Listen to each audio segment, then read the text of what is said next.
Ladies and gentlemen, sometimes you don't need to say a single word to be heard. Sometimes your silence speaks louder than your presence.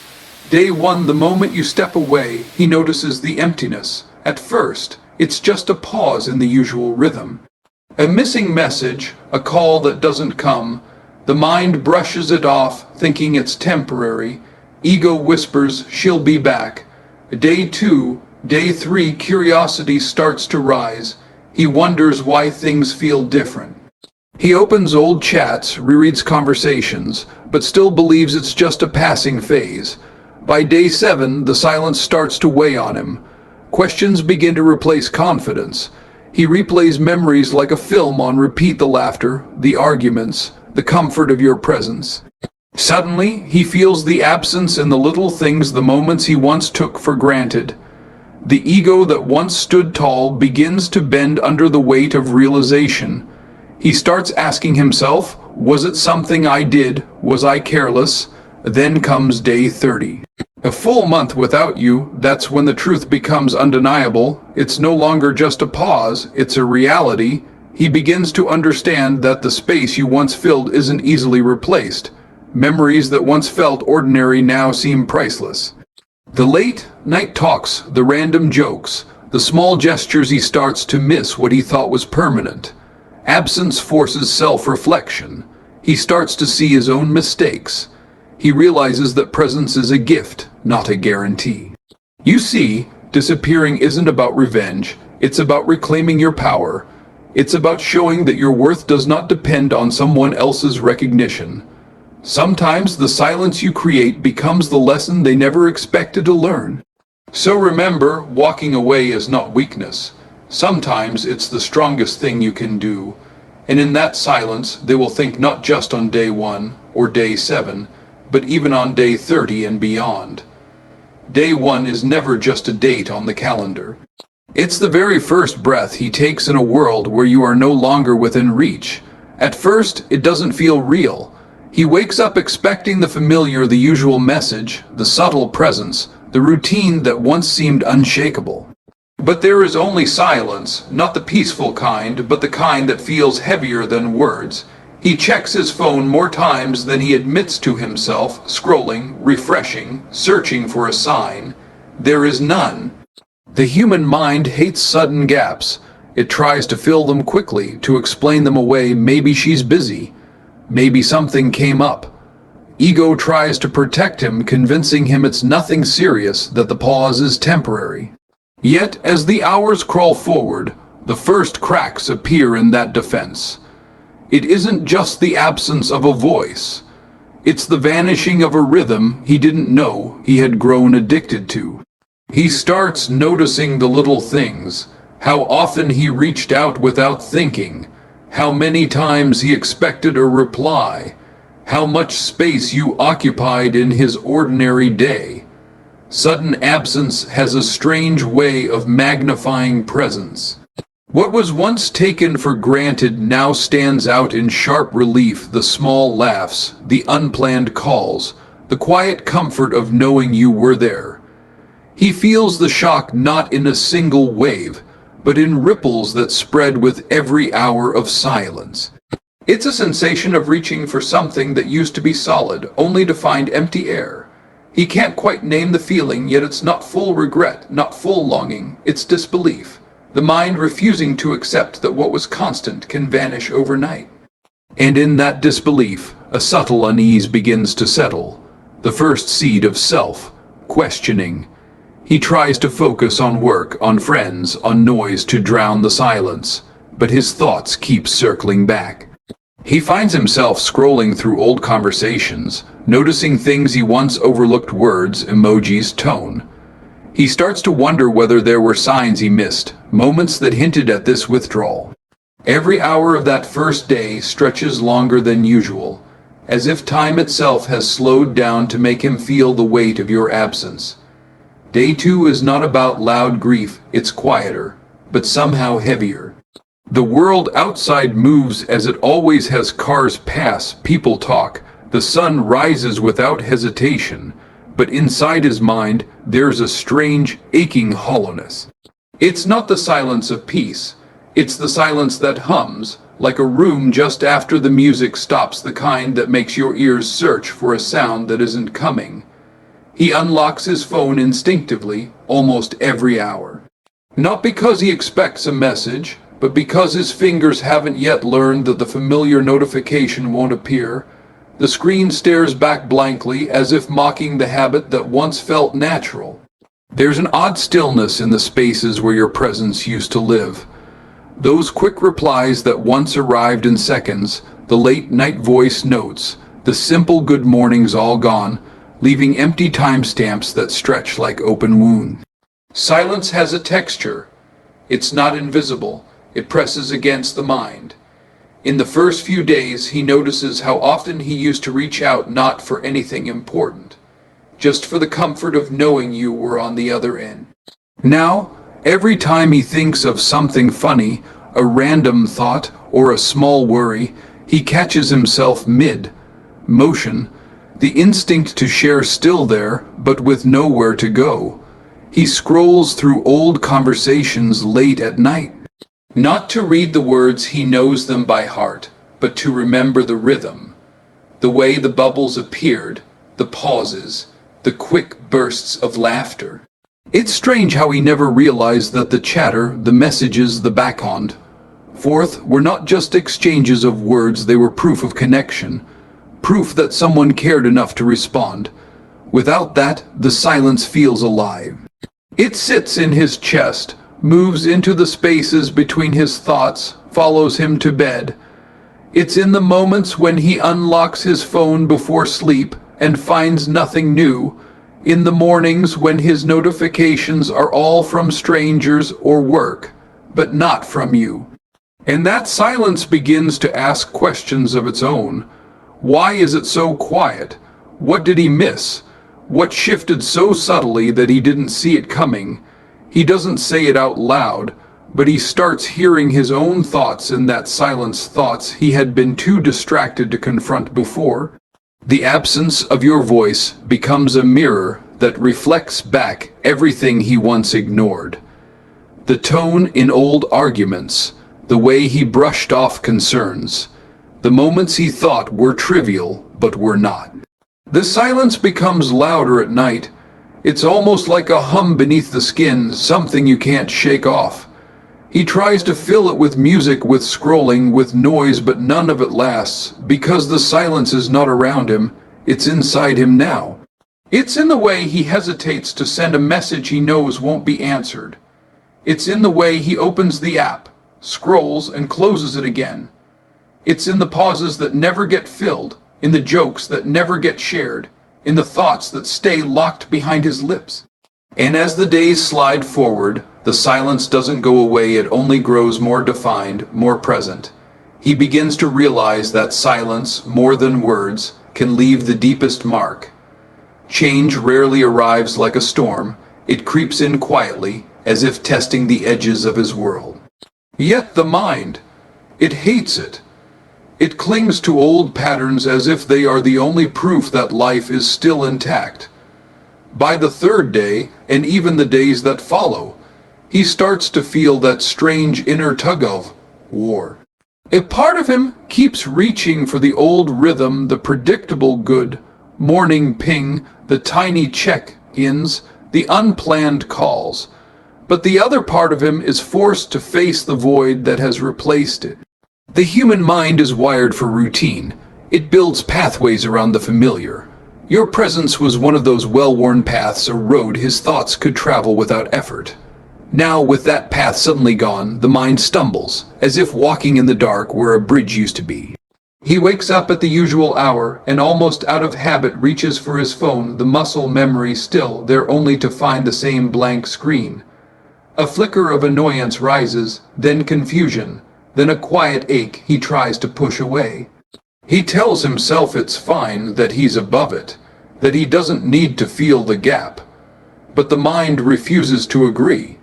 Every little habit, sharing a random thought, forwarding a meme, asking a trivial question, now stops midway, and the interruption feels unnatural, as though a sentence was cut off before the last word. Resistance to change often disguises itself as denial. He convinces himself that this is temporary, that things will return to how they were. He tries to keep up the same routines, wakes up at the same time, eats at the same cafe, scrolls through the same apps, but all of it feels slightly out of place, like wearing a shirt that no longer fits. Sometimes he wonders why it's so difficult. It isn't the absence alone, it's the mind's unwillingness to redraw its own map. It keeps sending him back to the same points of memory, as if replaying them enough times could bring them back into the present. This resistance shows in small gestures. The way his fingers hover over the keyboard, starting to type your name and then stopping.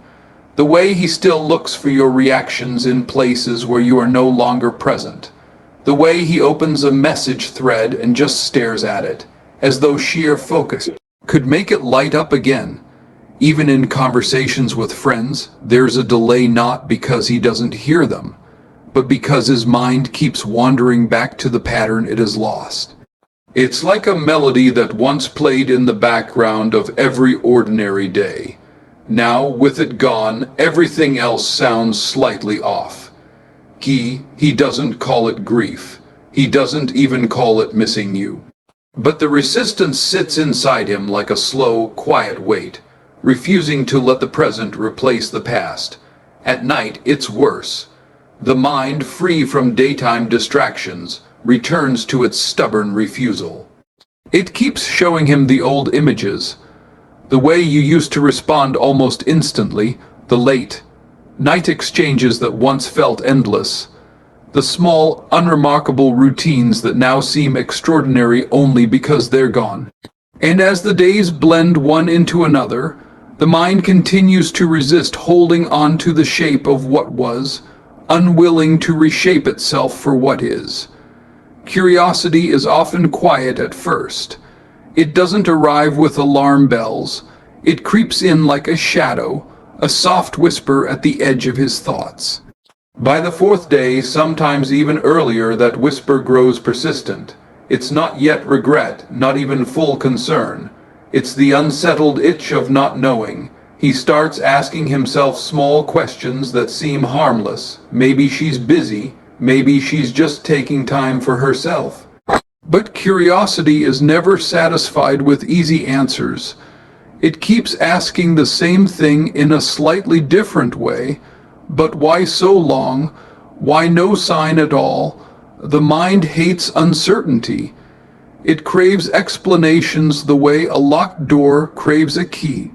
And in the absence of real answers, it begins to invent its own. This is where confusion starts to bloom, not as a sudden storm, but as a fog that slowly thickens around his thoughts. He replays the last few interactions, searching for a hint he might have missed. A tone in your voice, a pause in a message, a phrase that now feels loaded even though it didn't at the time. He scrolls back further than he intended, reading old conversations as if they contain clues hidden between the lines. At first, he tells himself it's nothing serious. People get busy. Lives shift. But curiosity keeps tugging at that thread, and confusion begins to pull at his composure. He starts to notice how many times he opens the same app just to see if you're online, how often his eyes drift toward the notification bar even in the middle of a task. It's not that he's desperate, not yet. It's that the mind struggles to accept a change it can't explain. Confusion has a way of blurring even the present moment. He finds himself distracted in conversations with others, his attention breaking off and wandering back to the question he can't answer. The thought repeats itself like a heartbeat he can't quiet. Why the silence? What happened? The curiosity becomes a subtle restlessness. He tries to distract himself with work, with noise, with company, but the stillness beneath it keeps rising. Because every distraction eventually ends, and in the silence that follows, the questions return, louder than before. Sometimes he considers reaching out, but pride holds his hand back, and confusion feeds on that restraint. He wonders if reaching out would look like weakness, or if not reaching out will make the silence even more permanent.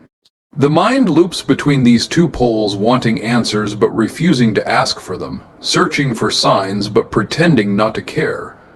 This curiosity isn't just about you, it's about the mystery of the space you've left behind. It's about trying to understand how something that felt constant could slip into distance so quietly, and the confusion. It deepens each time he realizes there's no pattern to follow, no predictable sign to guide him back to certainty. In the quiet moments late at night, or early in the morning when the world is still, that curiosity grows heavier, like a weight pressing just behind the ribs. He can feel it there, persistent and unyielding, a need for answers that the silence refuses to give. And as the days stretch forward, the line between curiosity and longing begins to blur, but the confusion never loosens its hold.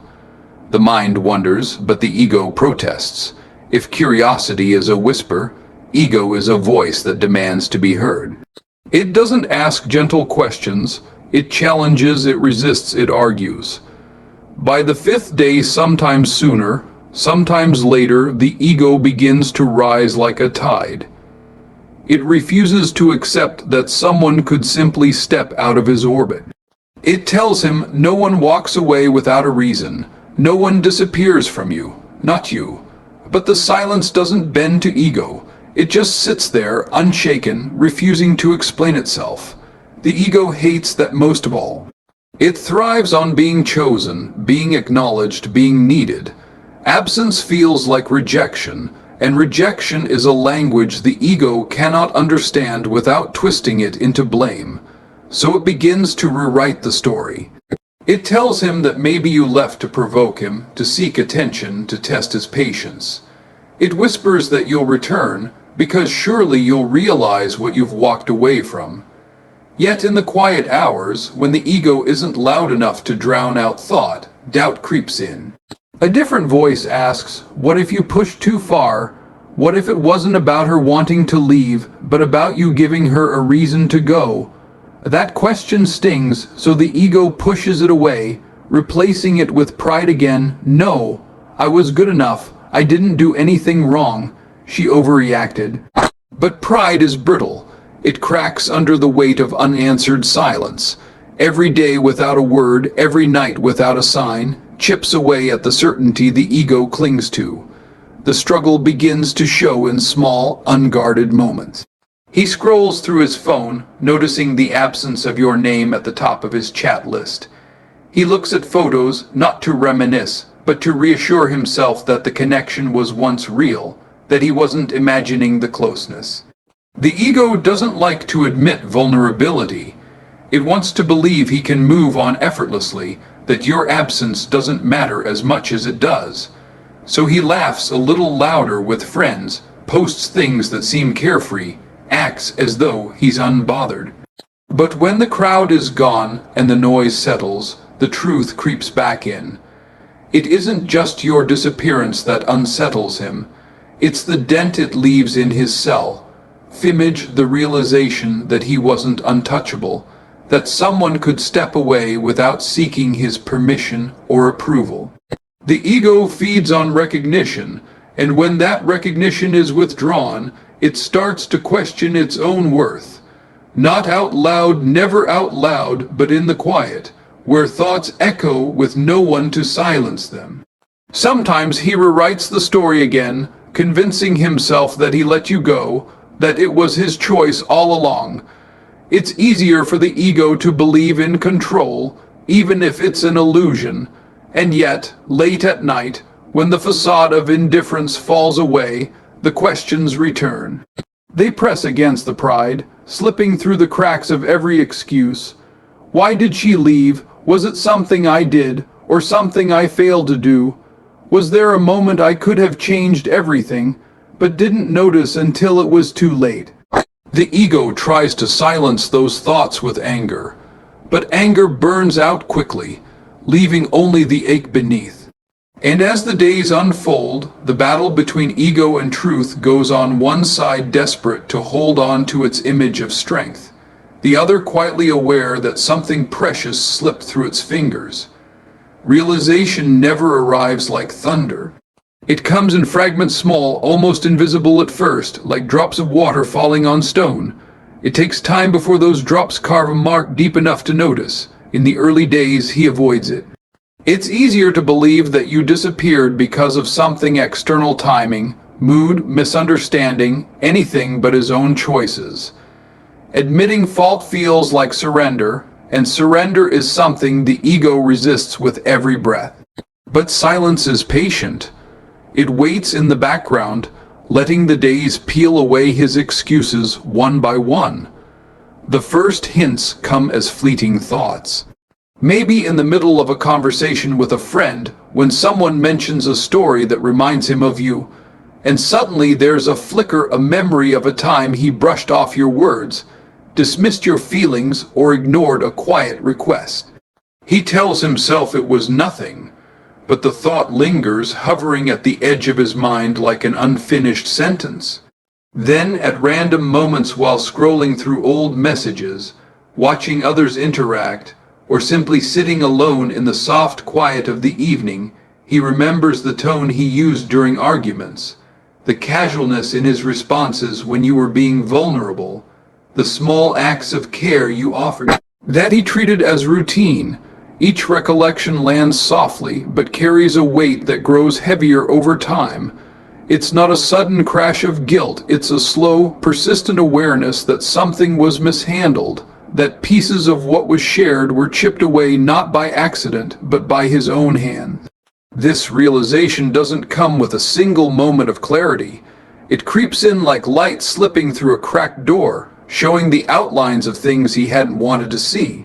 There's a night, one of many quiet nights, when he lies in the dark, scrolling aimlessly through his phone, and finds a photo of you smiling. He remembers how, on the day it was taken, he barely looked up from his own distraction. A thought strikes not loud, not sharp, but deep. I didn't notice enough. I didn't value enough. That's how realization often works. It doesn't announce itself. It simply shifts something in the chest, a subtle discomfort that makes breathing feel different. He starts to recognize patterns: how often he dismissed your silences as moods, how many times he assumed you'd always be there, how frequently he chose convenience over understanding. The mind tries to resist, to shield itself with the comfort of excuses: we were both busy. Everyone argues, it wasn't all my fault. But realization is stubborn. It keeps replaying the moments that matter. Sometimes it comes as a flash during an ordinary day. He's walking past a cafe you once loved, and the memory surfaces. How you mentioned wanting to go back there, and he brushed it off because he was too tired. It's such a small thing, yet in hindsight it feels monumental, a tiny window where he could have chosen to show care, but didn't. There's no drama in these realizations, no cinematic burst of regret. Just a growing heaviness and understanding that mistakes are often not made in a single act, but in countless little moments when attention faltered, when presence was taken for granted. And as the days stretch further, those memories don't fade. They surface at unexpected times while driving, while standing in a quiet elevator, even while laughing at something unrelated. They return like gentle but relentless reminders, whispering truths that can no longer be ignored. Memories do not follow a schedule. They arrive uninvited, often in the most ordinary of moments, as if the past is testing whether he is truly as detached as he claims. By the seventh day, though sometimes sooner, sometimes later, they begin to show themselves more vividly. Not in a single flood, but in scattered fragments that feel both random and deliberate. A song plays in a cafe. It isn't even a song that once held deep meaning, just a melody that happened to be playing in the background of a day long ago. Yet suddenly, as the first notes drift through the air, he's no longer sitting in the cafe. In his mind, he's back in that memory, that drive you once took together, the way you tapped your fingers lightly on the window in rhythm with the tune. The memory fades as quickly as it came, but it leaves behind a strange, hollow ache. Later, he's scrolling through his phone to clear up space, deleting random screenshots until he stumbles across a photo. It's not posed, not special, just a blurry shot from an ordinary day. Yet he stares at it longer than he expects to, because it captures a moment he had long ignored. A small smile, a fleeting glance, an expression that feels more alive now than it did back then. Memories are like that. They hide in plain sight until absence makes them glow. Even the simplest objects can become doorways. A certain mug in the kitchen, the brand of soap you once preferred, a street corner where you both once waited for the rain to stop, all of them become anchors to the past. He never thought these little things mattered, but now they rise from the depths like tiny, insistent reminders. Sometimes the memories come while he's doing nothing at all. Sitting at a red light, waiting in line at a store, listening to the hum of the late night city. Out of nowhere, a small scene replays itself, your laugh after a clumsy joke, the way you leaned slightly forward when you were trying to listen closely, the moment you once turned away in quiet frustration when he wasn't paying attention. They come without warning. He isn't prepared for them, and that's what makes them powerful. It isn't only the good memories that resurface. Sometimes it's the tense silences after an argument, the look in your eyes that he brushed off at the time but now replays in detail. He remembers the words he chose, the tone he used, the things he said without realizing they would linger. These recollections don't always bring tears. Sometimes they just bring a long pause, a breath that feels heavier than usual. What unsettles him most is how these memories seem to grow sharper as the days pass. Absence has a way of polishing the past, removing the blur he once used as an excuse to forget. Details that once felt trivial, the color of your scarf, the way you always rearranged the books on the shelf, the habit of tucking your hair behind your ear while listening, all return, vivid and uninvited. He starts to realize that memories are not bound by choice. You don't summon them, they summon you. They choose their own moments to rise, ignoring whether you're ready to face them or not. There's a certain hour of the night, usually when the world is at its quietest, when these fragments arrive more often, not like ghosts, but like echoes, filling the room with the presence of things that once felt so ordinary. And as the days continue to unfold, these memories keep weaving themselves into his present, not as a story with a beginning or an end, but as scattered pieces of a past that refuses to stay buried. 7 days. Not a lifetime, not even a month, but silence has a way of stretching time until it feels much longer than the calendar suggests. On day 1 it was confusion. On day 2 and day 3 it was curiosity, a restless waiting for a sign. But by the time the 7th day arrives, the silence begins to acquire weight, an invisible gravity that presses against the mind.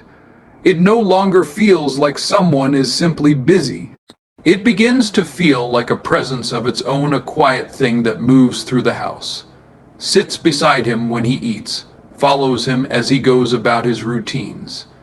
In the first days, he told himself it would pass. He thought that at any moment a message might break the stillness, a call might come through and reset the rhythm. But when an entire week has gone by with nothing, even the ego begins to step aside for the heaviness to settle in. It isn't just the absence of sound, it's the shift in how the silence behaves. At first it was an interruption, a pause in a familiar conversation.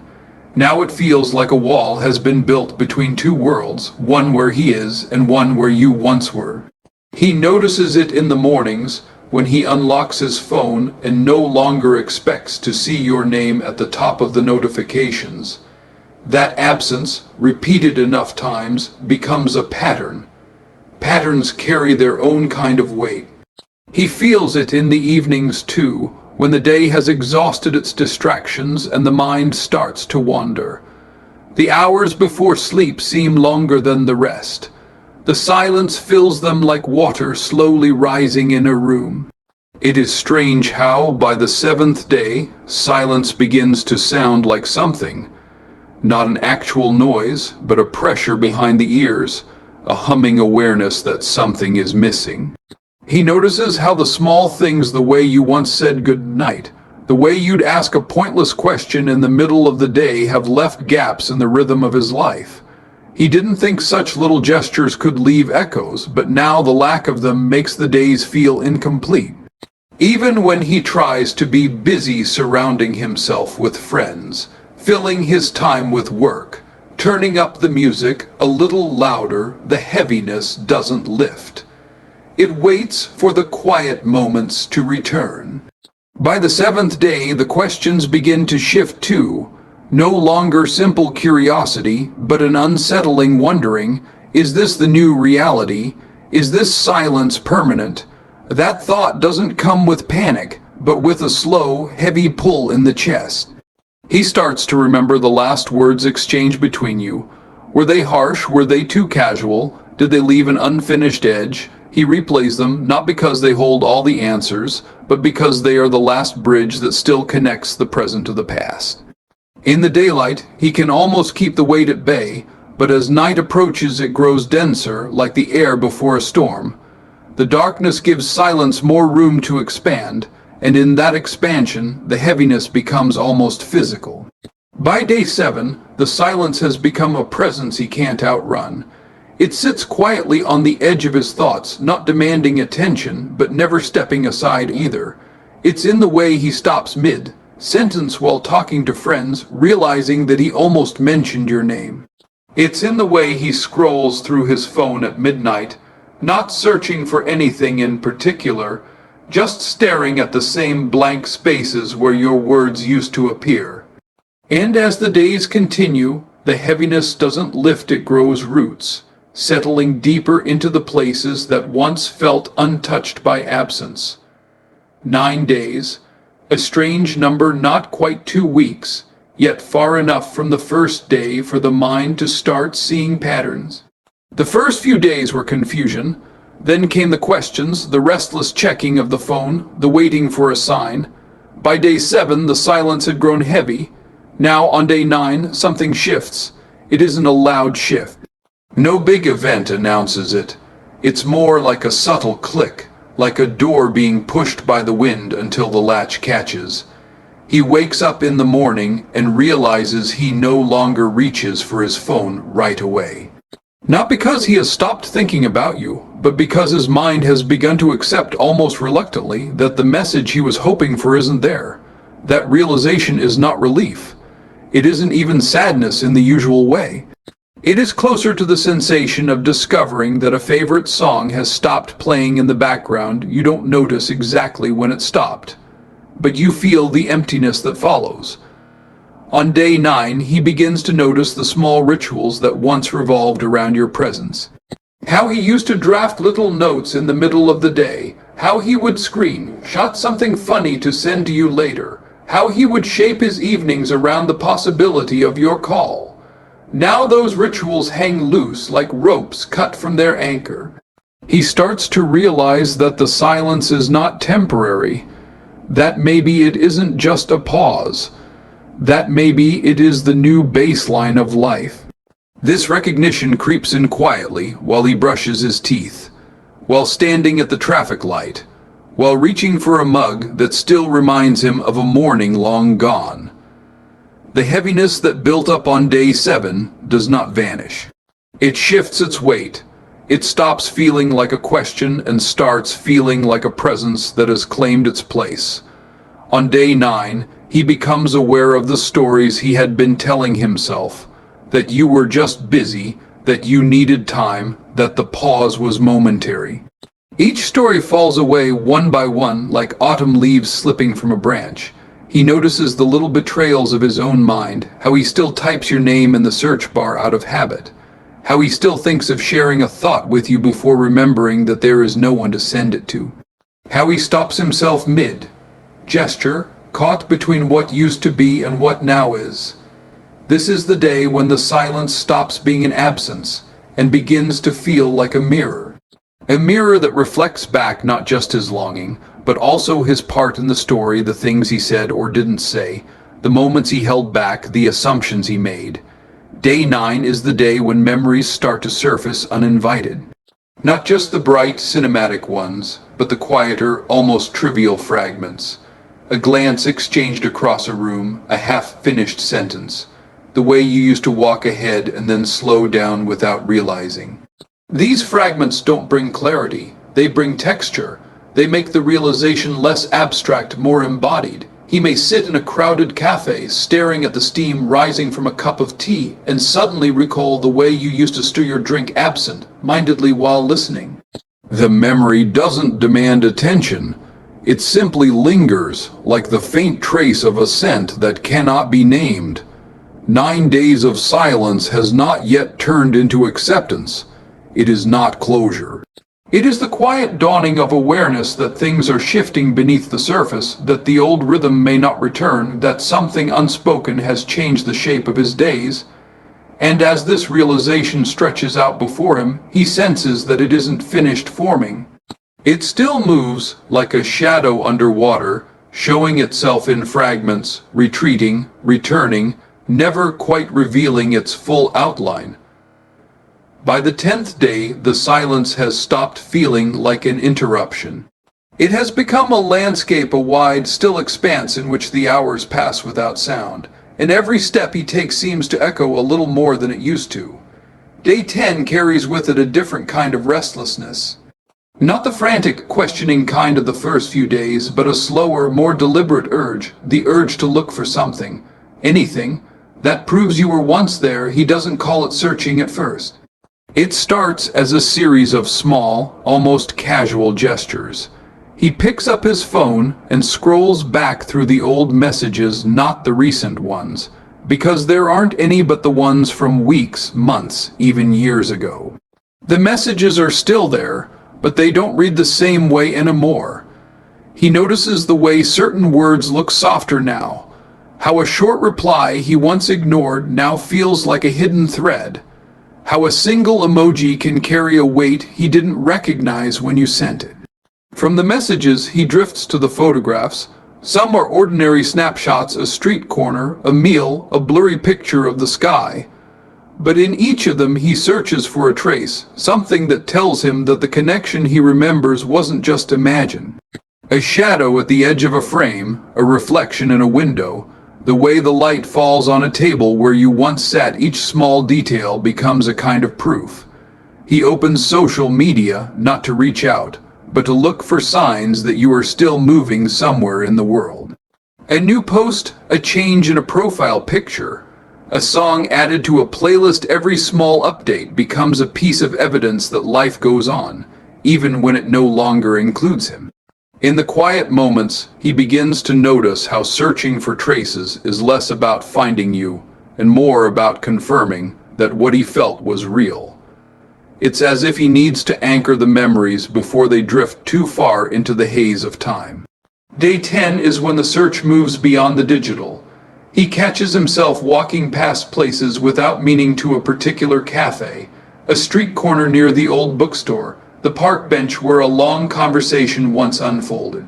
He doesn't stop at these places, doesn't linger, but as he passes them there is a flicker in his chest, a faint stirring like dust rising in a sunbeam. The search for traces becomes a habit of the eyes. He notices details he never paid attention to before.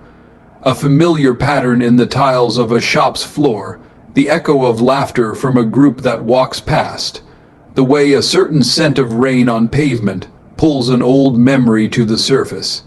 It isn't a dramatic longing, it's quieter than that. A slow, steady, almost tender scanning of the world for fragments that say, you were here, this happened, it was real.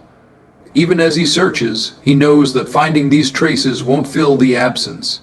But something in him keeps looking, as if these fragments might stitch together a map that could explain how silence grew so wide, how the days stretched out like a road that never bends and the search does not stop. Each evening, as the city's lights flicker on and the streets thin out, he feels the pull again to open the old conversations, to look once more at the photographs, to scroll through the corners of memory as if a new detail might appear. The more he searches, the more he realizes that the traces do not exist only in the things he can hold or see. They linger in the pauses of his own thoughts, in the words he almost says aloud but swallows, in the way a line of a song can catch him off guard because it carries the shape of a long, forgotten moment. By the 10th day, the search itself has become part of the silence. It does not shout, it does not demand, it moves quietly beneath the surface, drawing him back to places and moments that feel both near and impossibly distant. By the 11th day, the silence is no longer simply noticed. It has seeped in, become part of the air he breathes. It does not arrive as a sudden blow, nor as a new discovery. It arrives like the slow rising tide, so gradual that he almost doesn't realize when his feet have begun to sink into it. The first days felt temporary, a pause, a space to be bridged. But the 11th day carries a different quality, a stillness that feels like it has roots. The weight is no longer just on his mind, it lives somewhere behind the ribs now, a heaviness that is both invisible and unshakable. He wakes up later than he means to, not out of laziness, but because the mornings no longer hold the same urgency. There is no message to reply to, no tiny spark of anticipation that once pulled him out of sleep. The sun rises, the birds call outside the window, but inside there is a slow reluctance to start the day. By day 11, he notices that the house itself feels different. It is not emptier, for nothing material has changed, but there is a sense that the walls have grown quieter, as if they too have absorbed the pause. Even familiar sounds, the hum of the fridge, the ticking of the clock, seem sharper against the background hush. In these days, the weight does not shout, it does not demand an answer. It just rests there like a shadow lying across the floor, shifting slightly as the hours pass. It is in the way he hesitates before opening his phone, knowing he will only find the same blank stretch of conversations that have not moved forward. He finds himself slowing down at odd moments mid-ride on the way to the kitchen, in the middle of folding a shirt because a memory has brushed past his mind like a breeze. A glance, a word once exchanged, a fragment of laughter. He lets it drift through him, not fighting it, not welcoming it fully either. Day 11 is when he starts to realize that the weight of absence is not like sadness in its first sharp form. It is more like a soft sediment that settles over everything, changing the color of the days without altering their shape. He senses it while stirring his tea. In the silence between the sound of the spoon and the first sip, there is a gap that used to be filled by a casual comment, a half-joking remark. Now it is just a pause, but the pause itself has become a presence. When he steps outside, the world looks the same, cars passing, people talking on the sidewalks, clouds drifting above. But the colors seem slightly muted, the air slightly thicker. It is as if a faint film lies between him and the brightness of things. He catches himself looking at strangers' faces longer than he means to. Not because he is searching for you in them, but because some part of him is seeking recognition, as if someone else might silently acknowledge the same kind of absence. Of course, no one does. The world moves as it always has, oblivious to the quiet gravity gathering in his chest. The weight grows most noticeable in the spaces between tasks, while waiting for water to boil, while standing at the bus stop, while reaching for a book and forgetting why he wanted it. It slips into these in-between moments, the pauses where the mind is left unguarded. He does not resist it. He simply carries it, the way one carries the memory of a scent or the echo of a song long after it has stopped playing. By day 11, even the nights feel longer in a different way. Sleep comes late, not because he is wide awake, but because he lingers on the edge of it, not wanting to let go of the quiet hours, not quite ready to face the new day that will look too much like the one before. And so the weight settles, not with drama, but with the slow persistence of dusk falling over a familiar street, drawing long shadows, softening the outlines of what was once bright, turning the ordinary into something almost unrecognizable. By the 12th day, the silence has stopped knocking at the door. It no longer needs permission to enter. It has already moved in, found its place in the corners of the room, and now it brings something else with it, memories that arrive without warning, like drifting leaves carried on a slow breeze. They do not come when he tries to summon them. In fact, when he searches for a specific moment, a date, a conversation, a look, the mind often stays blank. But in the middle of something ordinary, the memories slide into view on their own. He will be tying his shoes, and suddenly, the knot of the laces reminds him of a morning years ago, the sound of your laugh in a hallway, the way you paused mid-sentence to brush hair from your face. He will be rinsing a plate at the sink, and as the water runs over the ceramic, he hears in the back of his mind the rhythm of a conversation you once had about nothing in particular, the way your voice dipped on certain words, the way you tilted your head when you disagreed. These memories do not feel like stories to be recalled. They feel more like visitors, unannounced, soft-footed, appearing in the doorway as if they've always belonged there. Day 12 is when he realizes that the mind is not a filing cabinet to be opened and closed at will. It is more like a house with windows that sometimes swing open on their own, letting in gusts of the past. The memories do not arrive in full scenes. Sometimes it is only a fragment, the warmth of sunlight on a certain street, the pattern of rain on a window, the muffled hum of a late night radio. Yet each fragment carries with it a weight, as though the whole moment hides just beyond reach. He notices how these memories often appear in the stillness between tasks, when the kettle is heating but not yet boiling, when he pauses on a stair before taking the next step, when he stands in a line at the grocery store and lets his gaze rest on the floor. In those brief pauses, the mind opens its door a crack, and the past slips in. What unsettles him is that the memories do not always choose the beautiful moments. Some are awkward, some are trivial, some are almost forgettable. But all of them carry the undeniable proof that something was shared. Something once existed that now lives only in this flickering form. There are moments when a single remembered detail feels sharper than the whole of the present day, the exact shade of light on your face one winter afternoon, the way your hands circled a cup of tea as if to keep it from cooling too quickly, the pause that fell after a simple question that was never fully answered. Day 12 is when he begins to understand that memories do not obey the calendar. They do not care for the hours he has spent trying to move forward. They arrive as they please, sometimes tender, sometimes heavy, sometimes so gentle that he almost mistakes them for a stray thought. He does not fight them anymore. In the early days, he tried to push them aside, to focus on the present, to stay anchored in what was real and immediate. But by now he has learned that the harder he pushes, the more insistently they return. So he lets them drift through him. He lets them pass like slow shadows across the wall. He lets them linger just long enough to be felt, not long enough to be grasped. The memories often come with a sensation rather than an image, a faint rise of warmth in the chest, a small tightening in the throat, a sudden softness in the eyes. These sensations are fleeting, but they leave behind a residue, a quiet hum that persists long after the memory itself has slipped away.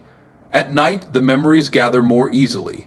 The stillness of the room becomes a kind of invitation.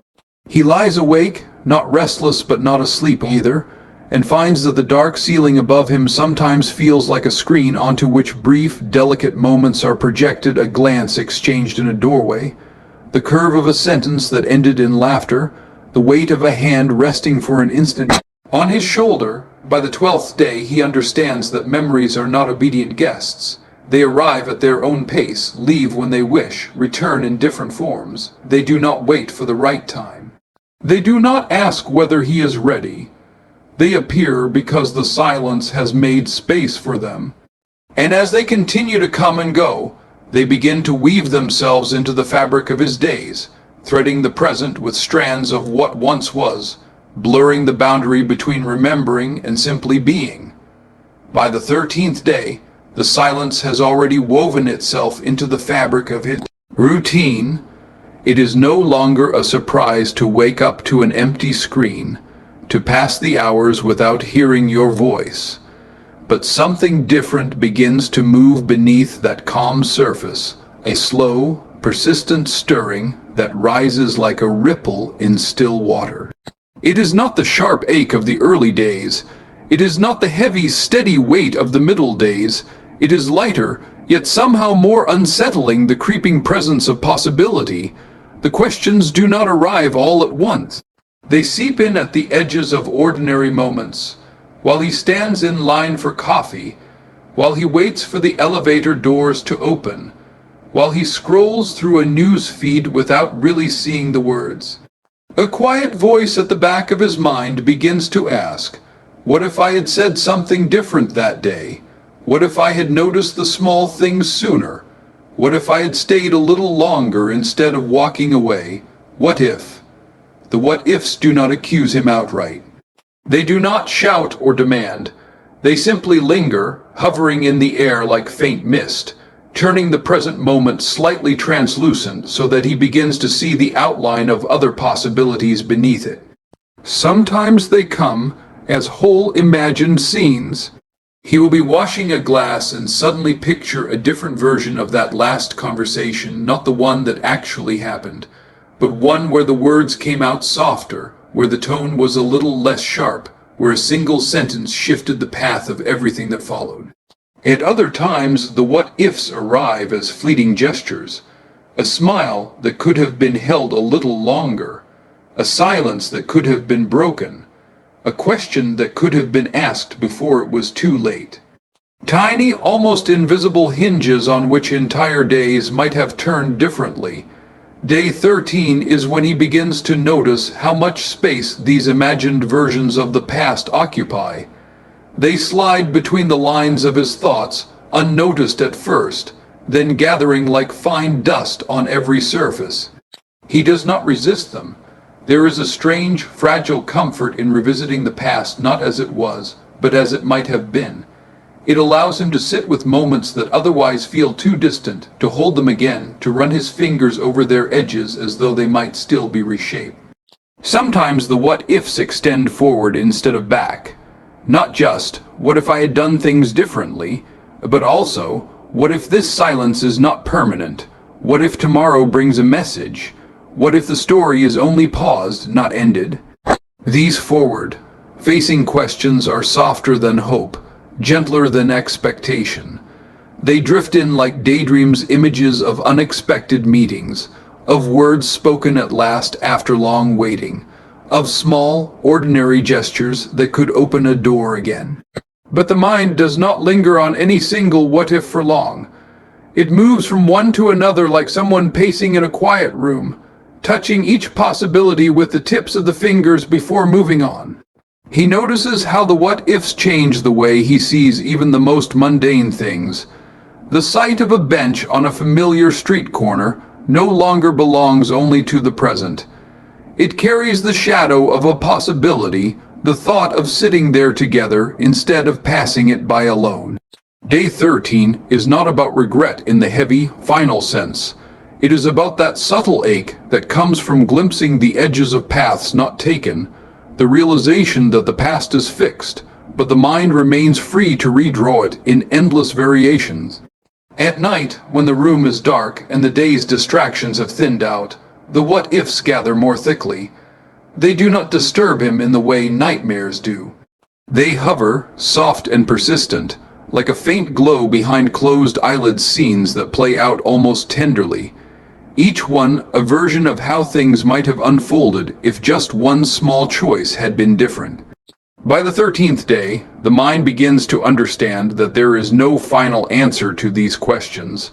The what-ifs are not puzzles to be solved.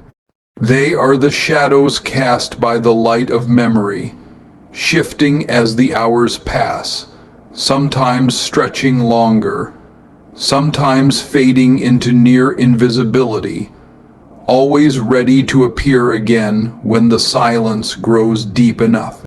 And as he lies there, watching these possibilities drift through his thoughts like slow, moving clouds, he senses that the wondering itself has become a part of the silence, not breaking it, not filling it, but moving within it, endlessly circling the places where the story might have been, without ever reaching a conclusion. By the 14th day, the rhythm of time itself begins to feel altered.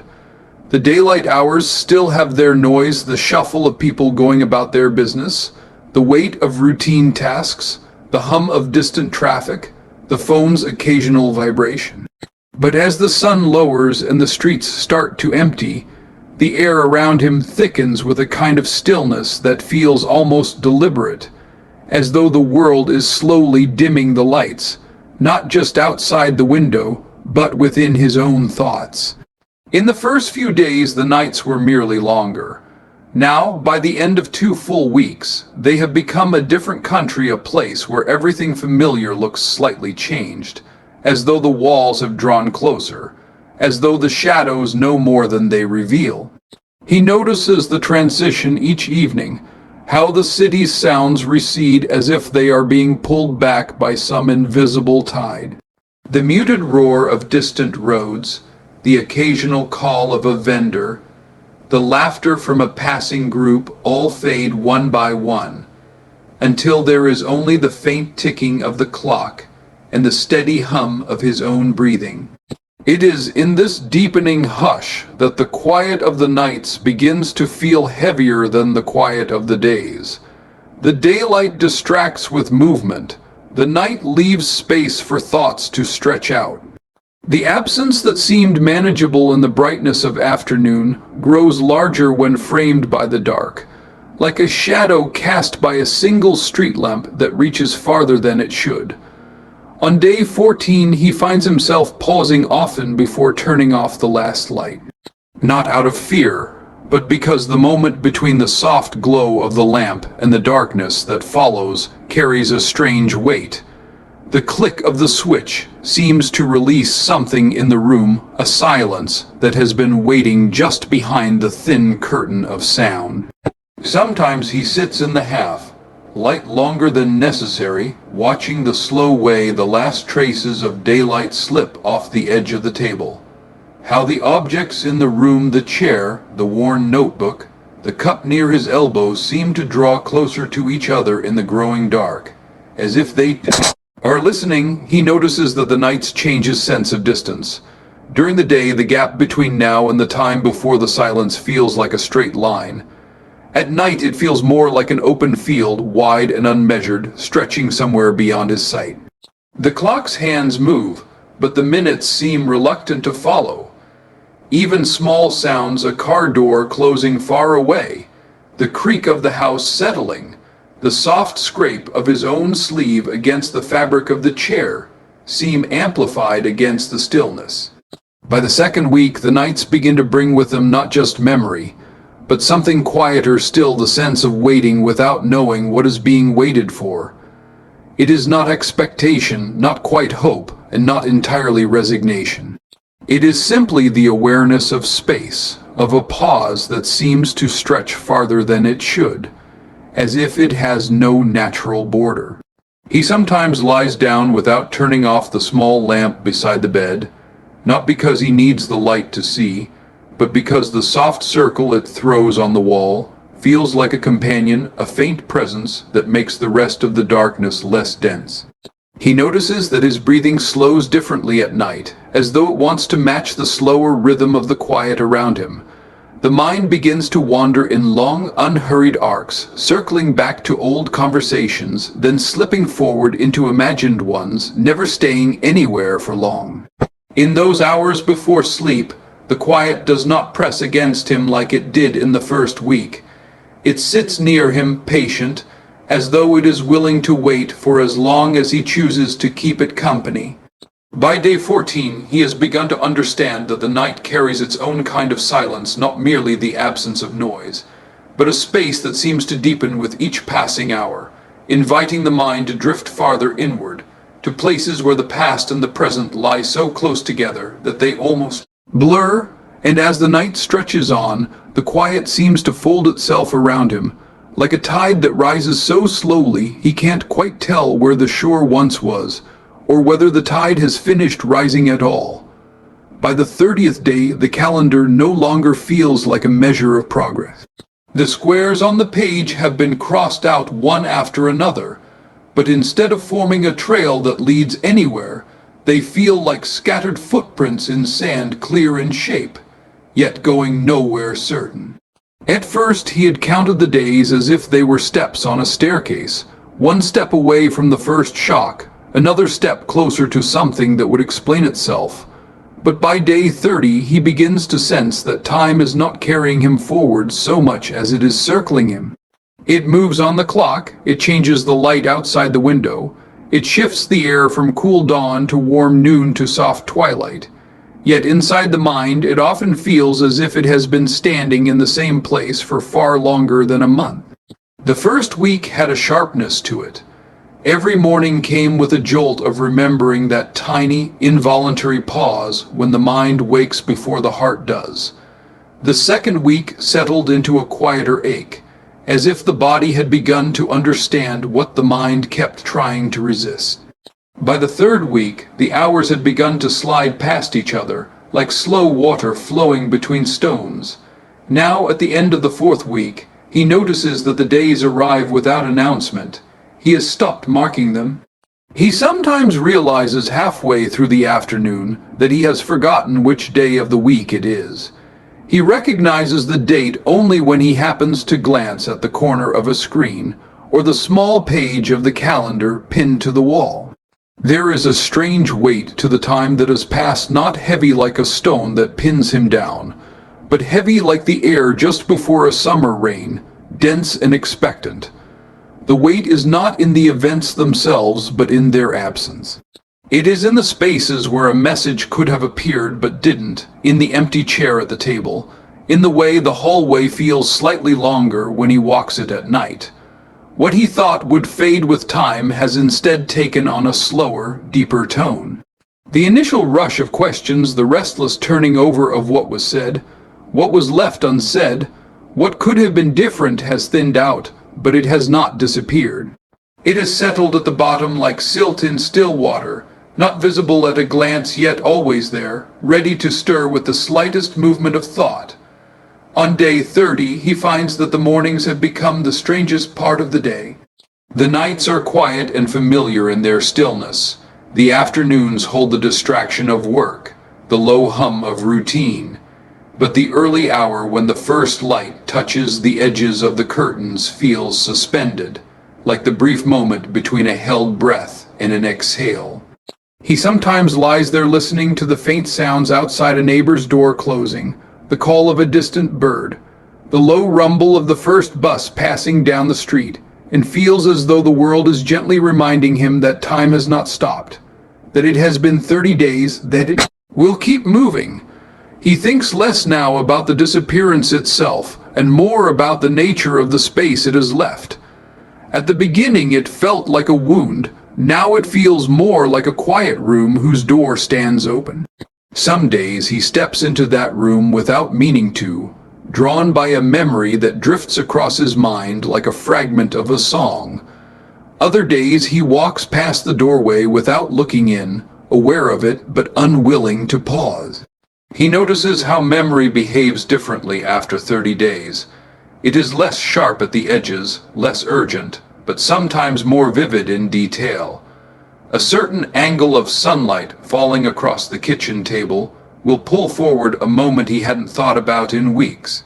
The scent of rain on warm pavement will bring back an image so suddenly it feels like a ripple across still water. He no longer tries to push these things away. He lets them arrive and pass through, like wind moving through an open window. The weight of 30 days is not something he can measure in hours or minutes. It is measured instead in the quiet adjustments of daily life. The way he now makes coffee without setting aside a second cup. The way he lets the phone rest on the table face down without checking it every few minutes. The way he leaves a light burning in the hallway at night, not because he needs it, but because it feels less abrupt than the dark. Sometimes he wonders if the sense of waiting has changed or if he has simply become accustomed to it. The waiting now has no shape. It does not expect a call. It does not hope for an arrival. It exists like a distant horizon, not demanding to be reached yet always in sight.